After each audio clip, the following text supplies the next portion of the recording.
Good morning, children. Today I am going to teach first poem, that is Household Articles, The Clock of Life. This poem is written by Robert H. Smith. Household articles. Household articles are we kept in our house for many purpose. ಇಲ್ಲಿ ನೋಡಿ ಹೌಸ್ಹೋಲ್ಡ್ articles ಅಂತಂದರೆ ನಾವು ಹಲವಾರು ಉದ್ದೇಶಕ್ಕೋಸ್ಕರ ನಮ್ಮ ಮನೆಯಲ್ಲಿ ಕೆಲವೊಂದು ವಸ್ತುಗಳನ್ನ ಏನು ಮಾಡ್ತೀವಿ ಇಟ್ಕೊಂಡಿರ್ತೀವಿ, ಅಥವಾ ದಿನನಿತ್ಯದ ಒಂದು ಏನು ನಮಗೆ ದಿನನಿತ್ಯ ಏನೇನು ಬಳಕೆ ಮಾಡ್ತೀವಲ್ವ ಆ ಎಲ್ಲ ವಸ್ತುಗಳನ್ನ ನಾವು ಹೌಸ್ ಹೋಲ್ಡ್ ಆರ್ಟಿಕಲ್ಸ್ ಅಂತ ಹೇಳ್ತೀವಿ. For example fan, T V, radio, refrigerator, clock and etc. And furnitures, chair, whatever it may be, these all the things we call household articles. See, these household articles, the one is important article, that is clock, because the clock is very important. It shows the time. The time is very precious. Okay friends, now I am going to read a poem. All of you open your textbook and listen carefully.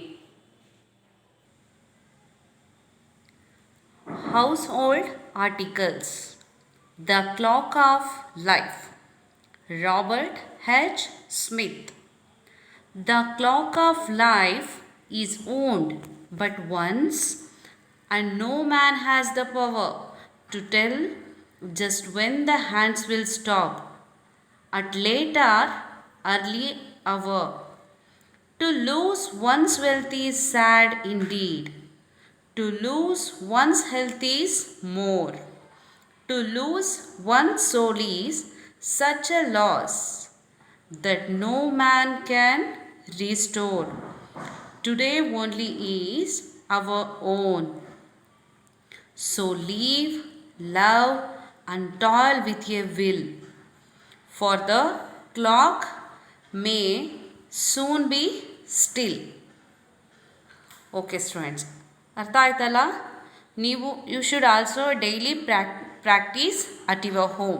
Daily you should be read one page, at least one page in your house. Okay, I am going to give explanation now. Listen carefully children. The clock of life is wound but once, and no man has the power to tell just when the hands will stop at late or early hour. ನೋಡಿ, ಇಲ್ಲಿ the poet is compare our life to clock.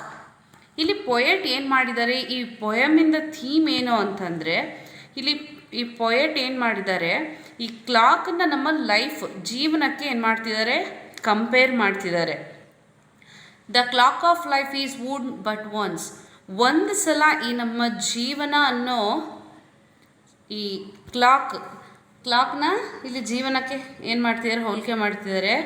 ಈ ಒಂದು ಸಲ ನಾವು ಈ ಜೀವನ ಅನ್ನೋದು ನಮ್ಮದು ಒಂದು ಸಲ ಗಾಯ ಆದರೆ ಅನ್ನೋ ಥರ ಇಲ್ಲಿ ಅರ್ಥ ಮಾಡ್ಕೊಳ್ಳೋದಲ್ಲ. ಅಂದರೆ ಇಟ್ ಮೀನ್ಸ್ ಸ್ಪಾಯ್ಲ್ ಆದರೆ, ನಾವು ಒಂದು ಸಲ ನಮ್ಮ ಲೈಫನ್ನು ನಾವು ಹಾಳು ಮಾಡಿಕೊಂಡ್ರೆ, and no man has the power to tell just when the hands will stop. ಇಲ್ಲಿ ನಾವು ಅದನ್ನು ಮತ್ತೆ ಯಾವಾಗ ಸರಿ ಮಾಡ್ಕೋತೀವಿ, ಅಥವಾ ನಾವು ಅದನ್ನು ಮತ್ತೆ ಆ ಕಳೆದಿರೋಂಥ ಸಮಯನ ವಾಪಸ್ ಪಡ್ಕೋತೀವಿ ಅನ್ನೋ ಥರ ಯಾರಿಂದನೂ ಕೂಡ ಹೇಳೋದಕ್ಕಾಗಲ್ಲ. ಯಾಕೆಂದರೆ ಅದು ನಮಗೆ ಟೈಮ್ ಅನ್ನೋದು ತುಂಬ precious. The time is very precious. Because ನೋಡಿ, ಇವಾಗ ನೀವು ಥರ್ಡ್ ಸ್ಟ್ಯಾಂಡರ್ಡ್ ಇದ್ದೀರಾ, ಈಗ ಆಲ್ರೆಡಿ ಏನದು ಕಳೆದೋಗಿರೋ ಅಂಥ ಟೈಮು. ನೀವು ಕೆಲವೊಂದು ಸಲ ಅಂದ್ಕೊತೀರ ಮಕ್ಕಳೇ, ನಾನು ಇನ್ನೂ ಚೆನ್ನಾಗಿ ಓದಬೇಕಿತ್ತು ಅಂತ. ಬಟ್ ಏನಾಗಿದೆ, ಈಗ ಆ ಟೈಮ್ ನಿಮ್ಮದೇ ಈಗ ಆಗಲೇ ಈಗ ಆ ಟೈಮು ಪಾಸ್ ಆಗಿಬಿಟ್ಟಿದೆ. ಈಗ ಮತ್ತೆ ನಿಮ್ಗೆ ಅದೇ ಕ್ಲಾಸ್ ಬೇಕು, ನಾನು ಈಗ ಥರ್ಡ್ ಸ್ಟ್ಯಾಂಡರ್ಡಲ್ಲಿ ಇದ್ಬಿಟ್ಟು ಓದ್ತೀನಿ ಅಂತಂದರೆ ಮತ್ತೆ ನಿಮ್ಗೆ ಆಗತ್ತಾ ಓದೋದಕ್ಕೆ?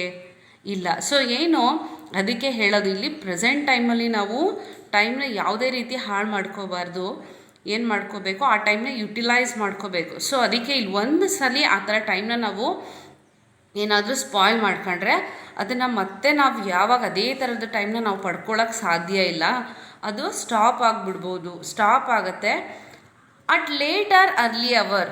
ಅದು ಲೇಟ್ ಆಗಾದರೂ ಆಗಿರ್ಬೋದು ಅಥವಾ ಬೇಗನಾದರೂ ಆಗಿರ್ಬೋದು. ಅಂದರೆ ಇಲ್ಲಂತ ಒಂದು ಒಳ್ಳೆ ಟೈಮು ಸ್ಟಾಪ್ ಆಗಿಬಿಡತ್ತೆ. ಅದು ಯಾರಿಂದನೂ ಯಾವಾಗ ಸ್ಟಾಪ್ ಆಗ್ಬೋದು ಅಥವಾ ಸ್ಟಾಪ್ ಆಗ್ಬೋದು ಅಂತ ಹೇಳೋಕ್ಕಾಗಲ್ಲ. ಅರ್ಲಿ ಬೇಗ ಆದರೂ ಆಗಿರ್ಬೋದು ಅಥವಾ ಲೇಟ್ ಆದರೂ ಆಗಿರ್ಬೋದು. To lose one's wealth is sad indeed. ಒಂದು ಸಲ ನಾವೇನಾದರೂ ನಮ್ಮ ವೆಲ್ತ್ ಅಂತ ಅಂದರೆ ಇಲ್ಲಿ ನಾವು ಏನು ಗಳಿಸಿರ್ತೀವಲ್ಲ, ಹಣ ಆಸ್ತಿ, ಅವನ್ನ ನಾವು ವೆಲ್ತ್ ಅಂತ ಹೇಳ್ತೀವಿ. ಇಲ್ಲಿ ನಾವು ಒಂದು ಸಲ ಈ ವೆಲ್ತನ್ನು ನಾವೇನು ಕಳ್ಕೊಂಡ್ರೆ ನಮಗೆ ಇಂಡೀಡ್ ಅಂದರೆ ರಿಯಲಿ ನಿಜವಾಗ್ಲೂ ಏನಾಗುತ್ತೆ, ತುಂಬಾ ನಮಗೆ ಬೇಸರ ಆಗುತ್ತೆ ಅಥವಾ ದುಃಖ ಆಗುತ್ತೆ. To lose one's health is more. ನೋಡಿ, ಅದೇ ಥರ ನಾವು ಆರೋಗ್ಯನೂ ಕೂಡ ಕಳ್ಕೊಂಡ್ರೆ ನೋಡಿ ಅದಕ್ಕಿಂತ ಹೆಚ್ಚು ದುಃಖ ಆಗುತ್ತೆ. ಯಾಕೆಂದರೆ ನಿಮಗೆ ಗೊತ್ತಿದೆ, ಹೆಲ್ತ್ ಈಸ್ ವೆಲ್ತ್ ಅಂತ ಹೇಳ್ತಾರೆ, ಆರೋಗ್ಯವೇ ಭಾಗ್ಯ ಅಂತ. The health is very important than the wealth. ಆರೋಗ್ಯ ಅನ್ನೋದು ವೆಲ್ತಿಗಿಂತನೂ ಕೂಡ ತುಂಬಾ ಇಂಪಾರ್ಟೆಂಟ್. ಯಾಕೆಂದರೆ ನಾವು ಆರೋಗ್ಯವಾಗಿದ್ದರೆ ಇಂಥ ಸಂಪತ್ತನ್ನು ಮತ್ತೆ ಗಳಿಸ್ಬೋದು. To lose one soul is such a loss. ನೋಡಿ, ಹಾಗೇ ಒಂದು ಸಲ ನಾವೇನಾದರೂ ಸೋಲ್ ಅಂತಂದರೆ ಆತ್ಮ ಅಥವಾ ನಾವು ಜೀವ ಪ್ರಾಣ ಅಂತ ಏನು ಹೇಳ್ತೀವಿ ಅದನ್ನು ಕಳ್ಕೊಂಡ್ರೆ that no man can restore. ಅದನ್ನು ಮತ್ತಾರು ಇಲ್ಲಿ ರೀಸ್ಟೋರ್ ಅಂದರೆ ಮೀನ್ಸ್ ರಿಟರ್ನ್, ನಮ್ಗೆ ಯಾರು ಅದನ್ನು ಏನು ಮಾಡೋಕ್ಕಾಗಲ್ಲ, ಮತ್ತೆ ಅದನ್ನು ವಾಪಸ್ ತಂದು ಕೊಡೋದಕ್ಕಾಗೋದಿಲ್ಲ. ಯಾಕೆಂದರೆ ಒಂದು ಸಲ ಈ ಪ್ರಾಣ ಅನ್ನೋದು ಮನುಷ್ಯನ ಪ್ರಾಣ ಹೋದರೆ ಅದನ್ನ ಯಾರಿಂದನೂ ವಾಪಸ್ ಪಡ್ಕೊಳ್ಳೋಕ್ಕಾಗಲ್ಲ. ಈ ಮೂರು ಏನು ವೆಲ್ತ್, ಹೆಲ್ತ್, ಸೋಲ್ ಇದಾವಲ್ಲ, these things are very important to our life. Today only is our own, so live, love and toil with a will. ನೋಡಿ, ಅದಕ್ಕೆ ಇವನ್ನೆಲ್ಲ ಕಳ್ಕೊಂಡ್ರೆ ನಾವು ಮತ್ತೆ ಪಡೆಯೋಕ್ಕಾಗಲ್ಲ. So today only is our own. ಇವತ್ತಿನ ದಿನ ಏನಿದೆ ಅದು ಮಾತ್ರ ನಮ್ಮದು. ನಾಳೆ ಏನಾಗುತ್ತೆ ಗೊತ್ತಿಲ್ಲ, ನಿನ್ನೆ ಏನಾಗಿದೆ ಅದನ್ನು ಮತ್ತೆ ವಾಪಸ್ ಪಡ್ಕೊಳ್ಳೋದಕ್ಕಾಗಲ್ಲ. ಸೊ ಇವತ್ತೇನಿದೆ we can achieve today only. What we ನಾವು ಏನು ಅಂದ್ಕೊಳ್ತೀವಿ ಅದನ್ನು ನಾವು ಇವತ್ತೇ ಮಾಡಬೇಕು, ಅಥವಾ ಇವತ್ತಿನ ದಿನ ಮಾತ್ರ ನಮ್ಮದು. ಸೊ ಅದರಿಂದ ನಾವು ಏನು ಮಾಡಬೇಕು, leave, love and toil with a will. ನಾವು ಜೀವಿಸಬೇಕು ಮತ್ತು ಪ್ರೀತಿಸಬೇಕು. ಮತ್ತು ಟಾಯ್ ವಿತ್ ಎ ವಿಲ್ ಅಂದರೆ ನಾವು ಏನು ಮನಸ್ಸಿಂದ, ಅಲ್ಲಿ ಟಾಯ್ಲ್ ಅಂತಂದರೆ ವರ್ಕ್, ಯಾವುದೇ ಒಂದು ವರ್ಕನ್ನು ಮಾಡುವಾಗ, ವಿಲ್ ಅಂದರೆ ಮನಸ್ಸಿಂದ ಮಾಡುವಂಥದ್ದು. ಇಲ್ಲಿ ನಾವು ಯಾವುದನ್ನೇ ಮಾಡುವಾಗ ಇಲ್ಲಿ ಮನಸ್ಸಿಂದ ಏನು ಮಾಡಬೇಕು, it means we can achieve our goal. ನಾವು ನಮ್ಮ ಗೋಲ್ನ ಏನು ಮಾಡಬೇಕು, ಅಚೀವ್ ಮಾಡೋದಕ್ಕೆ ಪ್ರಯತ್ನ ಪಡ್ತಾ ಇರಬೇಕು. ಸೊ ಏನು ಮಾಡಬೇಕು, ಇವತ್ತಿನ ದಿನ ನಮ್ಮದು, ಆ ದಿನಕ್ಕೋಸ್ಕರ ಬದುಕಬೇಕು, ದಿನವನ್ನು ಪ್ರೀತಿಸಬೇಕು, ಮತ್ತು ನಾವು ಅಂದ್ಕೊಂಡಿರುವಂತಹ ಗೋಲ್ನ ಅಚೀವ್ ಮಾಡಬೇಕು. For the clock may be soon B still.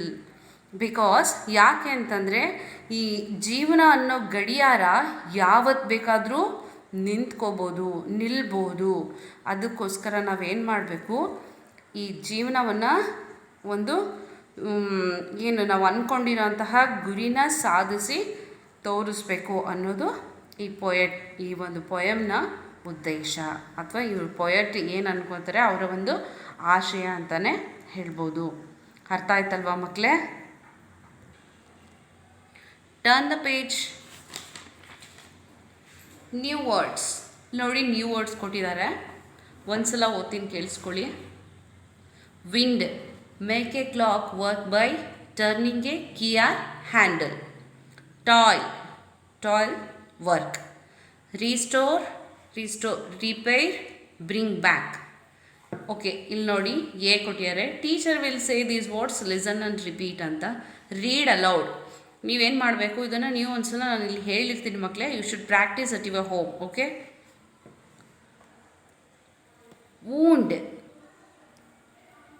wound, early, more, clock, power, loose, worn, toil, restore.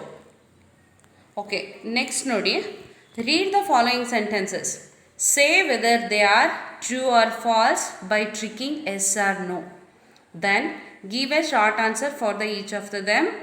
One is done for you. ಇಲ್ಲಿ ನೀವು ಇಷ್ಟೊತ್ತವರೆಗೂ ಈ ಪೊಯಮ್ನ ಕೇಳಿದ್ದೀರಲ್ವ ಮಕ್ಕಳೇ, ಇಲ್ಲಿ ನೀವೇನು ಮಾಡಬೇಕು, ಅದನ್ನು ಫಾಲ್ಸ್, ಟ್ರೂ ಆರ್ ಫಾಲ್ಸ್ ಹೇಳಬೇಕು. ಎಸ್ ಆರ್ ನೋ ಅಂತ ಎಸ್ ಆರ್ ನೋ ಹೇಳಿ, ಮತ್ತು ಅಲ್ಲಿ ಶಾರ್ಟ್ ಆನ್ಸರ್ ಕೊಟ್ಟಿದ್ದಾರೆ, ಒಂದು ಇಲ್ಲಿ ಎಕ್ಸಾಂಪಲ್ ಕೊಟ್ಟಿದ್ದಾರೆ, ಆ ಥರ ಶಾರ್ಟ್ ಆನ್ಸರ್ನ ಏನು ಮಾಡಿ, ಟಿಕ್ ಮಾಡಿ. Man has the power to stop the clock of life. ಹೌದಾನೆ? Yes, he has. No, he is not. ಇಲ್ಲಿ ಕೊಟ್ಟಿದ್ದಾರಲ್ಲ ಈ ಥರ ನೆಕ್ಸ್ಟ್ ನೀವಿಲ್ಲಿ ಬರೀತಾ ಹೋಗಿ. Second one, to lose one's wealth is sad indeed. Yes, it is. ಇಲ್ಲಿ yes ಕೊಡಿ. Yes, it is. Next, we all give importance to health. Yes, we do. ಇಲ್ಲಿ ಏನಪ್ಪ ಅಂತಂದರೆ ನಾವು ಹೆಲ್ತ್ಗೆ ಇಂಪಾರ್ಟೆಂಟ್ ಕೊಡಬೇಕು ಅಂತ. Yes, we do. ನೋಡಿ, ಇದು ಒಂದು second one. To lose one's wealth is sad indeed. ನಾವು ಒಂದು ಸಲ ಏನಾದರೂ ವೆಲ್ತ್ ಹೇಳಿದ್ನಲ್ಲ, ನಾವು ಏನು ಸಂಪತ್ತನ್ನು ಕಳ್ಕೊಂಡ್ರೆ ನಮಗೆ ದುಃಖ ಆಗುತ್ತೆ. Yes, it is. We should leave love and toil with will. Yes, we should. Okay, ಹೀಗೆ ನೀವು ಏನು ಮಾಡಬೇಕು ಬರ್ಕೊಳ್ಳಿ. ನೆಕ್ಸ್ಟ್ ಇಲ್ಲಿ ನೋಡಿ, fill in the blanks correctly choosing the words from the stars. ಇಲ್ಲಿ ನೋಡಿ, ಸ್ಟಾರ್ಸಲ್ಲಿ ಏನು ಮಾಡಿದ್ದಾರೆ, ಆನ್ಸರ್ ಕೊಟ್ಟಿದ್ದಾರೆ. We fill the answer here. The clock stops early or late. Early or late. Second one, losing wealth is ಯಾವ್ದು ಬರುತ್ತೆ? Sad. Sad. But losing health is sadder still. The loss of time cannot be restore. ಅರ್ಥ ಆಯ್ತಲ್ಲ? Okay students, tomorrow we will continue the next pages. Thank you.